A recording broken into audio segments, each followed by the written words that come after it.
Hello അസ്സലാമലൈക്കും. നമ്മൾ പുതിയൊരു വീഡിയോയിലേക്ക് എല്ലാവർക്കും വെൽക്കം.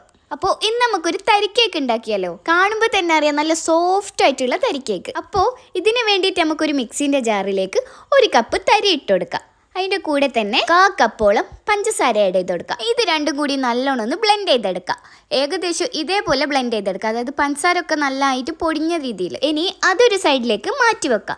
ഇനി നമുക്ക് ഒരു ബൗൾ എടുത്തിട്ട് ഒരു മിക്സ് ഉണ്ടാക്കിയെടുക്കണം. എന്തൊക്കെയാണെന്ന് വെച്ചാൽ 3-4 ടേബിൾ സ്പൂൺ ഓയിൽ ആഡ് ചെയ്ത് കൊടുക്കുക. അതിൻ്റെ കൂടെ തന്നെ 2 ടേബിൾ സ്പൂൺ തൈര് ആഡ് ചെയ്ത് കൊടുക്കുക. എന്നിട്ട് ഒരു 1/4 കപ്പ് പാലും കൂടി ആഡ് ചെയ്ത് കൊടുക്കണം. അതിൻ്റെ കൂടെ തന്നെ 3-4 ഏലക്കാൻ്റെ പൊടിയും കൂടി ആഡ് ചെയ്ത് കൊടുത്തിട്ട് നന്നായിട്ട് മിക്സ് ചെയ്തെടുക്കുക. ഇതൊന്ന് നന്നായി മിക്സ് ആക്കി കഴിഞ്ഞതിന് ശേഷം മാത്രമേ നമ്മൾ നേരത്തെ അടിച്ചു വെച്ച നമ്മളെ തരിയും പഞ്ചസാരയും കൂടി ഇതിലേക്ക് ആഡ് ചെയ്ത് കൊടുക്കാൻ പാടുള്ളൂ. അപ്പം ഞാനിവിടെ എല്ലാം കൂടി മിക്സ് ആക്കി ഏകദേശം ഈ ഒരു കൺസിസ്റ്റൻസി ആയതിനു ശേഷം നമ്മൾ അടിച്ചു വെച്ച തരിയും പഞ്ചസാരയും കൂടി ഇട്ട് കൊടുത്തിട്ട് നന്നായിട്ട് മിക്സ് ചെയ്തെടുക്കുന്നുണ്ട്. മിക്സ് ചെയ്യുന്നേരം നല്ലോണം ശ്രദ്ധിച്ചിട്ട് മിക്സ് ചെയ്യുക, കാരണം അവിടെ ഇവിടെ കട്ട് പിടിക്കാത്ത രീതിയിൽ നല്ല രീതിയിൽ തന്നെ മിക്സ് ചെയ്തെടുക്കുക. ഇനി നമുക്കിതൊരു അരമണിക്കൂറോളം റെസ്റ്റ് ചെയ്യാൻ വെക്കണം. അത് അവിടുന്ന് റെസ്റ്റ് ചെയ്യുന്ന സമയം കൊണ്ട് നമുക്ക് എന്താക്കാം, ഇതിന് വേണ്ടിയിട്ടുള്ള ഒരു ക്രീം ഉണ്ടാക്കിയെടുക്കാം. ശരിക്കും പറഞ്ഞാൽ ഈ ക്രീമാണ് ഇതിൻ്റെ ഹൈലൈറ്റ്. എന്ന് വെച്ചാൽ ഈ ക്രീം അതിലേക്ക് ആഡ് ചെയ്യുമ്പോഴാണ് നമുക്ക് നല്ല ഫ്ലേവർ കിട്ടുക.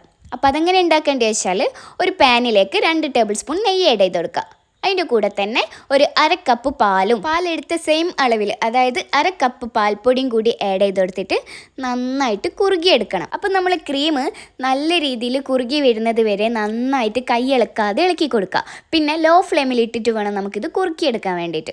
അപ്പോൾ ഇതാ ഈ ഒരു ക്രീം കൺസിസ്റ്റൻസി ആയാൽ നമുക്ക് ഫ്ലെയിം ഓഫ് ചെയ്യാം. ഇനി നമ്മൾ നേരത്തെ റെസ്റ്റ് ചെയ്യാൻ വെച്ച നമ്മളെ ബാറ്ററി ഇല്ലേ, അതിലേക്ക് ഒരു 1/4 ടീസ്പൂൺ ബേക്കിംഗ് പൗഡറും ബേക്കിംഗ് സോഡയും കൂടി ആഡ് ചെയ്ത് കൊടുത്തിട്ട് നന്നായിട്ട് മിക്സ് ചെയ്തെടുക്കണം. ഇത് നന്നായിട്ട് മിക്സ് ചെയ്ത് എല്ലാ ഭാഗത്തേക്കും എത്തിയെന്ന് ഉറപ്പ് വരുത്തിയതിന് ശേഷം മാത്രമേ നമ്മൾ ഉണ്ടാക്കി വെച്ച ക്രീം അതിലേക്ക് ആഡ് ചെയ്ത് കൊടുക്കാൻ പാടുള്ളൂ. അപ്പോൾ മിക്സിങ് കഴിഞ്ഞതിന് ശേഷം ഞാനിതാ കുറേശ്ശെ നമ്മളെ ക്രീം അതിലേക്ക് ആഡ് ചെയ്ത് കൊടുക്കുന്നുണ്ട്. ക്രീം കുറച്ചും കൂടി തിക്കായിട്ടുണ്ട്, അതായത് ഫ്ലെയിം ഓഫ് ചെയ്ത് കുറച്ച് സമയം കഴിഞ്ഞപ്പോഴാണ് ഞാനിത് എടുത്തിട്ടുള്ളത്. അതുകൊണ്ട് തന്നെ കുറച്ചുകൂടെ തിക്കായിട്ടുണ്ട്. ഇനി ഇതൊക്കെ കൂടി നന്നായിട്ടൊന്ന് കലക്ക സമാവർത്തിയാക്കുക, അതായത് നന്നായിട്ടൊന്ന് മിക്സാക്കി എടുക്കുക.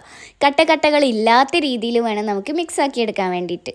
കാരണം നമ്മൾ ബേക്ക് ചെയ്യുന്ന സമയത്ത് അവിടെ ഇവിടെ കട്ടകൾ ഉണ്ടെങ്കിൽ നമുക്ക് ബേക്ക് ചെയ്യുന്ന സമയത്ത് അധികം വെന്ത് കിട്ടാൻ ചാൻസ് ഇല്ല. ഇനി ഇതൊക്കെ കൂടി ഒന്ന് മിക്സായി വന്നതിന് ശേഷം നമുക്ക് ഒരു പാത്രത്തിലേക്ക്, അതായത് നമ്മൾ ബേക്ക് ചെയ്യാൻ എടുക്കുന്ന പാത്രത്തിലേക്ക് ബട്ടർ പേപ്പർ വെച്ച് കൊടുക്കുക. ഇനി നമ്മൾ നേരത്തെ മിക്സ് ചെയ്ത് സെറ്റാക്കി വെച്ച നമ്മളെ ബാറ്റർ മുഴുവനായിട്ട് അതിലേക്ക് ഇട്ട് കൊടുക്കുക. അപ്പോൾ ഞാനിതാ മുഴുവനായിട്ട് അതിലേക്ക് ഇട്ട് കൊടുത്തിട്ടുണ്ട്, ഏകദേശം ഇതേപോലെ. ഇനി നമുക്ക് അതിൻ്റെ മേലെ കുറച്ച് നട്ട്സ് ആഡ് ചെയ്ത് കൊടുക്കുക. അപ്പോൾ ഒരു പിടി നട്ട്സ് എടുത്തിട്ട് മുഴുവനായിട്ട് അതിൽ വെതറി കൊടുക്കുക. ഓവറായിട്ട് വെതറി കൊടുക്കണ്ട, കാരണം നമുക്ക് വെന്ത് കിട്ടാൻ പാടായിരിക്കും. ഇനി പാത്രം ഒന്ന് 2 പ്രാവശ്യം ഒന്ന് ടാപ്പ് ചെയ്തതിന് ശേഷം നമ്മളൊരു പാത്രത്തിലേക്ക് വെച്ച് കൊടുക്കുക. ഇങ്ങനെ ബേക്ക് ചെയ്യുന്ന മെത്തേഡ് എങ്ങനെയാണെന്ന് വെച്ചാൽ ഒരു ചെമ്പ് പാത്രത്തിലേക്ക് 1/4 ഭാഗോളം ഉപ്പ് ആഡ് ചെയ്ത് കൊടുത്തിട്ട് അതിൻ്റെ മേലെ ഒരു റിംഗ് സ്റ്റാൻഡ് വെച്ചിട്ട് അതിൻ്റെ മേലെ നമ്മൾ പാത്രം വെച്ച് മൂടി വെച്ചിട്ട് 40 to 45 മിനിറ്റ്സോളം നമുക്ക് ബേക്ക് ചെയ്തെടുക്കാം. അപ്പോൾ ഇത് നല്ല ടേസ്റ്റി ആയിട്ടുള്ള തരി കേക്ക് അഥവാ റവ കേക്ക് ഇവിടെ റെഡി ആയിട്ടുണ്ട്.